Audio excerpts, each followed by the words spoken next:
I have been told that I talk about movies way too much. You should start a channel called Sean Chandler Talks Movies, bro. That's a good idea. I'll write that down. Yeah.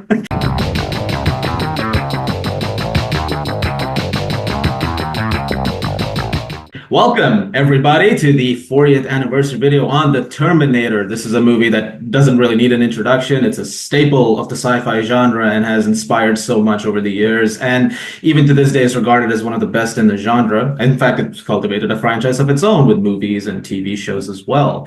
But I'm not here to talk about it alone. I am joined by one of the best critics on YouTube, a fantastic person who loves talking about movies and TV, still showering praise here, buddy. And Yes. and knows his stuff about the industry and loves to make those recommendations to you every single day. One of the best, Mr. Sean Chandler. Welcome to the channel, sir. Hey, thanks so much for having me on, in particular because we are talking about one of my favorite movies of all time. And even the fact that it's turning 40, making me feel old. There's a lot of stuff this particular year that's making me go, oh man, I'm in my 40s now. I'm getting older. But yeah, I am very excited to talk about this movie because not only is it one of my favorite movies of all time and one of my favorite franchises of all time, it's also just one of those formative movies that I watched at just the right time to shape my taste in films. So I'm just curious about like the franchise in general. Like when you think about the sequels that have come since, like what are your thoughts on it overall? Like based off of this movie's legacy. It's a tough one because the first two movies are essentially, in my mind, perfect. That you just have fantastic sci-fi action movies with a bunch of, in particular, the first one, you throw horror elements in there, but sci-fi, time travel, romance, like philosophy. There's so much in there. When you're following up what is two movies that are widely regarded as two of the best of their kind, where do you go? And they happen to be created by James Cameron, who has been the king of the world for 25 years now. And that 25 years is after he directed these two movies that are some of the best of all time. And so who do you get to follow up James Cameron? Jonathan Mastow, who did Terminator 3, is not the new James Cameron. And Mick Chi, director of Charlie's Angels, has not turned out to be that. And it's just been tough. For me, I view pretty much all of the movies since Terminator 2 as high budget fan fiction. And I love this world. I love playing around with it. Even as bad as the sequels have gotten, I enjoy all of them. They are all entirely watchable for me. I'm more forgiving of most of them than most people. My wife, her favorite one to watch outside, Terminator 2 is Terminator Genesis. She's not going to tell you that movie is like a great follow, but like it's just like as a modern blockbuster, there's a lot of fun to be had there. I even recently watched the Sarah Connor Chronicles for the first time earlier this year, just kind of in the background while editing videos. And I was like, why didn't I it's my fault. I should have watched this when it was airing because I would like it ended. I was like, why didn't people watch this when it originally aired? Then I went, wait, that was me. I didn't watch this when it originally aired. I'm to blame for this show not getting a third season. And I'm never going to know what was going to happen to them. But it's just a great mythology. It's just it's such a blending of genres. There's so many places that you can go with it. And they have. 2 months ago, we got an anime that does like some of it is very familiar. And then it goes off and does its own thing with it that's very anime, and that's cool that we have so much coming out of this franchise. I am also quite forgiving sometimes of some of the sequels. In fact, my controversial opinion is I did enjoy a chunk of Dark Fate, but I am entirely a Dark Fate defender. Like maybe I need to rewatch it, but a lot of the times I'm on the side of angry internet, even as we were just talking about, I'm not a big fan of Last Jedi, but I was a big fan of Dark Fate coming out of the theater. Maybe I was biased because the next day I was interviewing Gabriel Luna, the new Terminator in it. But I just enjoyed what they did with it. It worked for me. And like even on a philosophical level of the controversial choice at the beginning of the film, I didn't think it undid the ending. Like I didn't think it messed with Terminator 2 at all. and have made videos defending all of that. My biggest issue with the movie is that some of the action set pieces were too cartoonish, like where they like fly a car out of a plane or whatever and crash into water. I was like, I don't need this cartoon stuff. Like, I don't need that. This is like the silly stuff that inflates budgets. But I'm totally a defender of that movie, at least as of a few years ago. Maybe the internet has convinced me this next time I rewatch it. And I think Terminator Zero is a very good. Actually, it's funny you mentioned that because I think that's a great companion piece to this movie, what we're talking about today, because it follows a lot of the philosophy and the themes of it. And I like how it expands on certain ideas of it as well, especially when it comes to, how much you can sort of trust and, how much you can rely on the idea of AI advancing as much as it is, because you have this TV show which was dealing with the idea of predicting Judgment Day and trying to prevent it from happening. The Terminator, this movie, like even 40 years later, we have talks these days about AI and regarding using it in our daily lives, wanting to use it for more advanced things like even military operations and stuff. But it's always a scary feeling of like what it could do.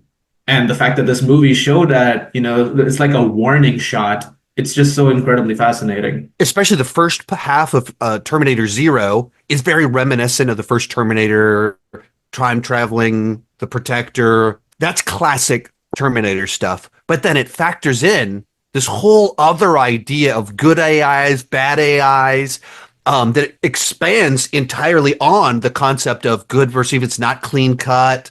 And should you trust that? Should you do that? Does it make it better? Does it make it worse? What does it do to the timeline? You watch the first movie, in and of itself is just this pocket film that could just be a standalone film. It just works. It's great. But also, it lays the foundation for so much more. Like I frequently talk about how the Halloween franchise, that movie is not set up to have 13 sequels. It doesn't make any sense. Like it's such a simple, it's designed to be the standalone. The night that Michael returned, and maybe you could do a sequel, make you do a prequel. There's very little there to build a lore out of that. And they keep trying to, so it always goes crazy. Terminator is the exact opposite. It's this movie that plays as an action movie. It plays as a slasher film. It plays as a sci-fi film. It's very simple, but it's so rich and deep, and you can do so much with it. And that's why they keep doing that, and they keep finding new places to go. And as society keeps evolving, where right now, I'm using Chat GTP to help write copy for my videos and brainstorm video titles. I got another one that I type in the concept and it kind of gives me, here's a description, and it makes these fake thumbnails for me that are hilarious because they're all almost awesome and also terrible. And even if after we're done with this, I'll send you whatever it sends me about me talking about the Terminator. That's the world we live in now. I actually want to follow up on something you just said over there regarding that it kind of does feel like a slasher movie, especially just coming off of Halloween. So much of Terminator, even in the sci-fi elements, now that we've talked about this, feels scary to, to think about. Like there's a reason why every major technological advancement we talk about now, the first example that comes to mind is Skynet. And I think, and then you add it with the T-800, who's going around trying to find Sarah Connor, killing one by, each Sarah Connor one by one. Phone book killer. Yeah, the phone book killer. They literally call him the phone book killer in the movie because he's a serial killer, which it's the template of a slasher, except he's using a gun. But it's the same kind of like this unstoppable force. First time you see a Sarah Connor killed, like the way he barges into the house, and then even later on when he kills her roommate and her boyfriend. It's like the way those scenes are shot. It feels like it's like out of a Halloween Michael Myers movie. Like it overtly, yeah, very much so. Like it feels off that time. And in fact, that was the same year as Nightmare on Elm Street, I believe. So 84, yeah. So it's the movie. It's actually a big debate in the horror community. Is the Terminator a slasher film? Is it a horror film? And the pre-artists are like, no, that's a sci-fi action movie with horror elements.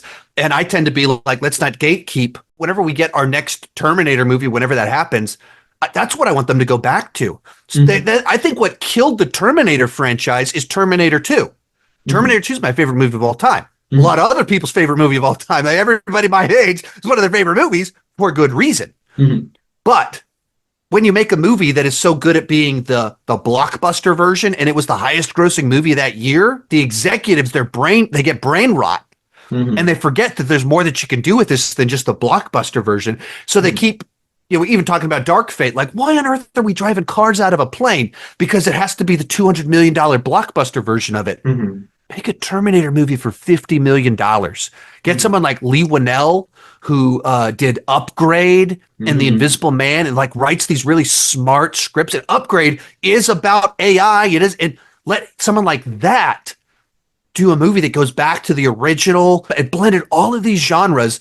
So there's so much cross appeal, even Mhm. 40 years later. I took Mhm. my son to go see it for the 40th anniversary. Mhm. And, he's not like me and you. We watch everything that comes out. He Right. doesn't do that. He wants to watch what he wants to watch. And if you like horror movies, if you like robots, if you like action movies, there's something, or if you like romance. That's not like Mhm. even my wife, why does she like connect with the first movie? At its core, it's a romance. Like it's It is. like that is the plot of the movie. That is the Mhm. the big reveal, like why this is, oh, that's really clever. Ties into the romance of the whole thing, Mhm. and which even has philosophical implications of, was this always true, Mhm. or is every timeline different? I think it's funny that just speaking of romance, because again, it comes down to these compelling characters. Because even when you look at it as even if it was a bottle movie, like just this one off, Sarah Connor, Kyle Reese, Linda Hamilton, and Michael Biehn, they're so compelling in this movie, and you care about what's going on with them almost out the gate. Like once you realize, Right. what's going on, and you're sort of with them as they're being chased by the T-800. It's just like you're invested in that. You want them to get out of the situation. And even though later on you hear from her about how I only spent a few hours with your father, really, I mean, it Right. was just this short amount of time. Even in that short amount of time, you can feel like there is weight to, we had a lifetime's worth of love in there. Well, it's even kind of building off the idea of just excellent things and the right thing at the right time. Of course, Mhm. Arnold Schwarzenegger, who, Mhm. think you look back on it now and he's so tied to the Terminator, and he's one of those guys that has never shied away from his past. He loves that people quote his movies to him. He loves every accomplishment. He loves to make the fans happy. So it's easy to forget that, 1983, when they're making this movie, he's the most famous bodybuilder of all time, and Mhm. he's Conan. He read for Kyle Reese. He was brought in for Kyle Reese, and James Cameron was like, "I'm not going to hire a bodybuilder to play Kyle Reese. This is not a good idea." And apparently, in the interview, both like Arnold couldn't stop talking about the Terminator. He didn't want to play the part because he didn't want to be a villain, because he didn't want to be typecast as the bodybuilder thug. So he's like, didn't want to do it, but he had all these ideas about it, and like was through the conversation was convinced that it defined his career, gave us the biggest action star of the 80s right there with Stallone. Like it was like an accident that it happened. That James Cameron wanted someone like a Lance Henriksen to play the Terminator, someone that was like the opposite of Arnold Schwarzenegger, the guy that disappears into the crowd. And this, like, one of the most iconic movie villains and most iconic movie heroes and most iconic Mhm. performances in the last 40 years. It's Mhm. like just kind of happened. The simple line, "I'll be back," on Mhm. page is not interesting, iconic, or anything. Mhm. And in that movie, from that specific guy with that specific over the top accent that doesn't make any sense in the movie. Like, why Mhm. on earth does the robot have an accent? Mhm. But it's perfect. It's a very simple moment. He's like, "Hey, Yeah. I've come here to find Sarah Connor. I heard she was here at the police station." And it was like, "Yeah, come back later." He's like, "I'll be back." It's like, it's Yeah. such a simple line where it's like you're trying to be polite, to them, and it's like, "All Right. right, I'll see you later." And yet, it's that now it's one of the most iconic moments in film history, especially Right. when he crashes the car through right after that. And I think it's so great because Arnold Schwarzenegger, like every now and then, I remember there were a couple of reviews that I remember reading about, like the movies after I watched them. And, there was this thing about whether or not he's a good actor because it's played very stoic like.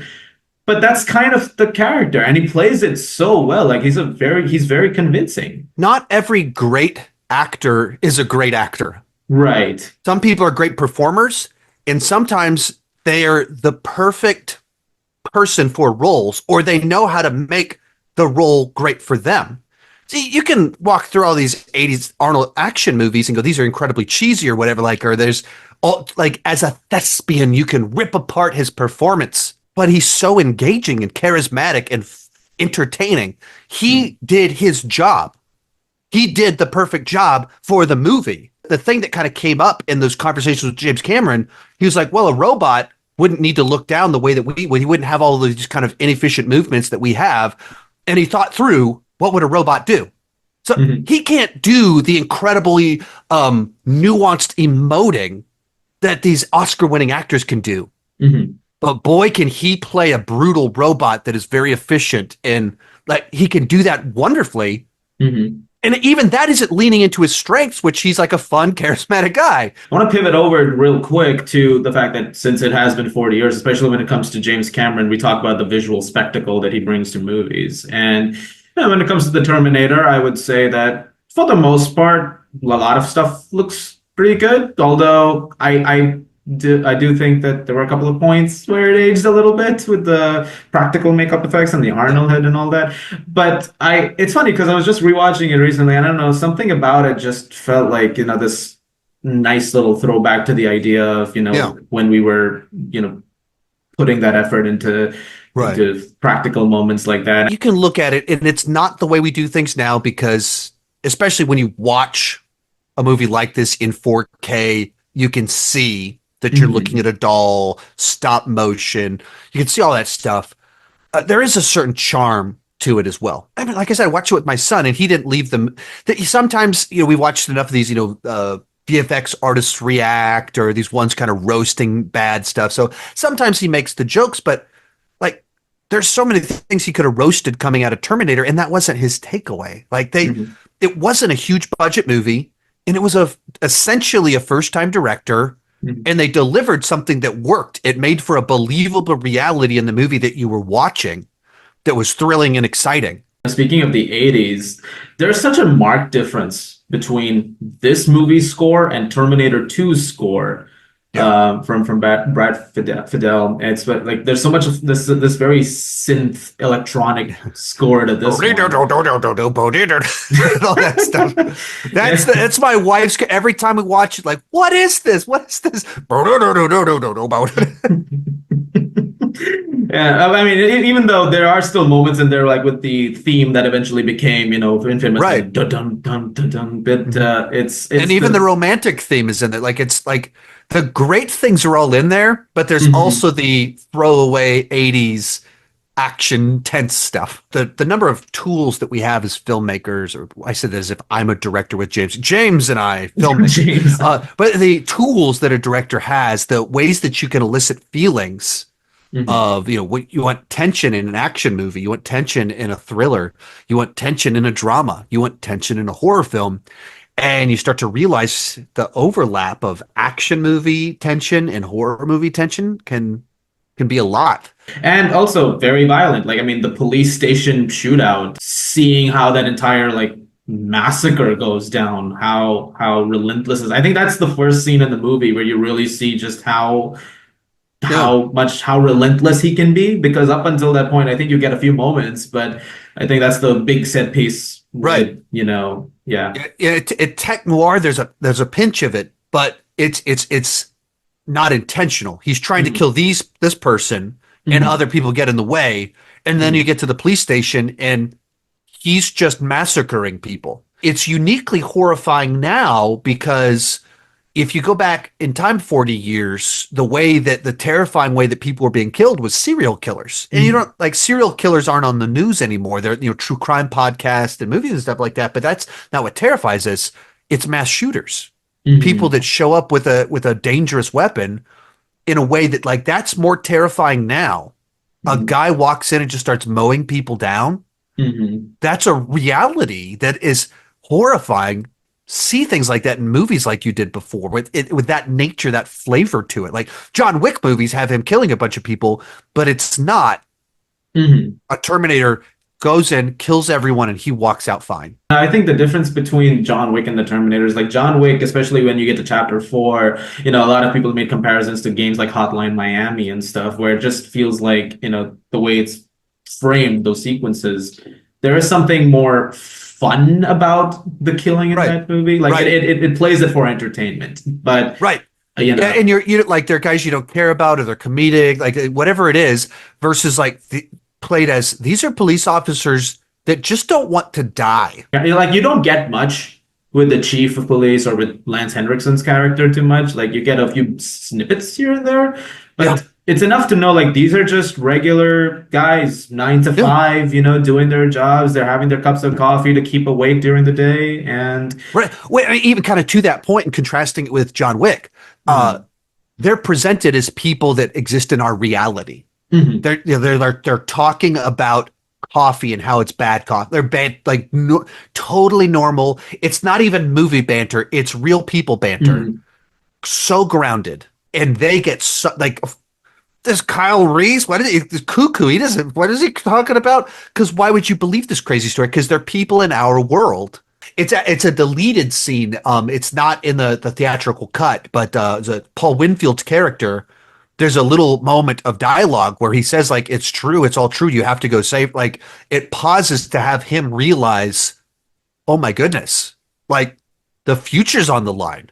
It's this Mhm. great deleted scene that is it's someone dying, realizing the whole world's about to end. And even then, like when you get to T2, she's in a mental asylum because they're like, don't believe what Right. she's saying, which is like what you're just delaying the inevitable by just, and it's crazy because even like after all of that, there's so many times where the idea of that, because how do you convince someone, like especially like it's not until the end of the movie that you realize that there's this genuine connection going on, like the picture that Kyle has of Sarah. Right. And you see that picture get taken, which is such a beautiful Right. bookend to that as Right. well. And those are the details that when you realize you're watching a perfectly crafted movie because you remove that from the movie, take Mhm. that out, and you still have a great action movie that's thrilling inside. Like it's still an A movie. It's still Mhm. fantastic. Like each thing is thought through. So you end the movie on with that picture that's played throughout all of this. It goes back to it, and I mean, tied to that picture is the realization that she's pregnant with John Mhm. Connor, and you go, oh, what? Like you had one more trick up your sleeve. You had one more thing that pulls it all together in this really smart, satisfying way that is also philosophically stimulating. Mhm. Like there's so many layers to every single thing in this movie. Maybe I'm going to change my mind. Maybe this is my favorite movie of all time. It's so good. It as we talked about already extensively, but it's able to set up so many different things with it. But um, so like I've criticized a lot of like Marvel movies recently where they had a lot of reshoots and they Mhm. shoot one version, the producers want to change things, and so do reshoots. And what you can't do when all that happens, there's not a single vision and you're reworking it all the way up until 2 weeks before the movie comes out. You can't have the Terminator. You can't have a movie where a picture is introduced that it doesn't mean anything at the beginning. You're like, oh, that's Mhm. interesting. I wonder why John did give it to her. Like, that's kind of fascinating. Mhm. Um, and then you get to the end of it, and this picture ties the whole movie together. And the little things, every line of dialogue ties into something else. Everything matters because there's one cohesive vision. It's not a bunch of cooks in the kitchen, and it's not okay. This piece worked, but we need to fix this other piece to set up this other thing. And you Mhm. lose just this like such a cohesive, tightly written, tightly told story Mhm. where everything is pulled together at the end. It's also does such a great job of making sure the inevitability of the future is set up in the process, going back to the Yeah, movies. Like, that's like it's the idea of like, yeah, because up until that, because you're like, okay, the Terminator's dead. She lived, so I guess the you know, future's gonna be okay, right? And then and what's so smart once again about Terminator One is Mhm. that it lays that cyclical universe, that timeline of the events of the future happen because of this movie. Hmm. where the only reason we have the tech is because they sent the Terminator back. The only Hmm. reason we have the Savior is because they sent the Terminator back. And it's Hmm. so intelligent of like, what on earth does all of that mean? But Hmm. like, are we destined to eternally be in this loop? And then Hmm. Terminator 2 changes that to you can stop it. Terminator Hmm. 3 says, no, you've delayed it. And they Hmm. keep like, even out with Terminator Zero, they keep redefining the philosophy. That's almost the fun of it. You can pick and choose which pieces of Terminator you want. Hmm. Every Terminator movie since Terminator 2 is basically or every movie and TV show, it's a standalone entity that expands the lore with its own ideas and own philosophy and everything. And that's fascinating that that keeps happening. There's Hmm. two that we all accept, and then there's all this other stuff that you pick and choose which one do you want to be a part of it. So I think at the end of the day, when it comes to the Terminator, I would say like 40 years on, it still very much holds up. I mean, and the conversation that we've just had, I mean, it just, there are themes and ideas of it that it continues to expand on. It's a great action movie. It's a great horror movie. And I'm glad to have revisited it again and just to be able to think about it now with everything that's happening. We touched on this a little bit. Besides a couple of shots that were the best you could do in 1984, the script, the story, the lore Mhm. hold up. Like none of that, all of it holds up fantastic. And just as a movie, it still works even for modern day middle schoolers who watch way too many YouTube shorts and that have brain rot. They still love this movie and this lore. Well, at that point, I just want to thank you so much for coming on the channel to talk about the Terminator. It's been such a pleasure meeting you, and of course, just Mhm. getting to reminisce about this movie. And well, I guess people know where to find you, but just in case. Yeah, if you go to YouTube, search for Sean Chandler, you will either find an NFL player or a guy that looks like me that talks about movies. Mhm. It's the guy that looks like me that's Mhm. talking about movies. Well, thanks so much once again, man. Thank you guys so much for watching this video, and we'll see you on the next go round. I'll be back.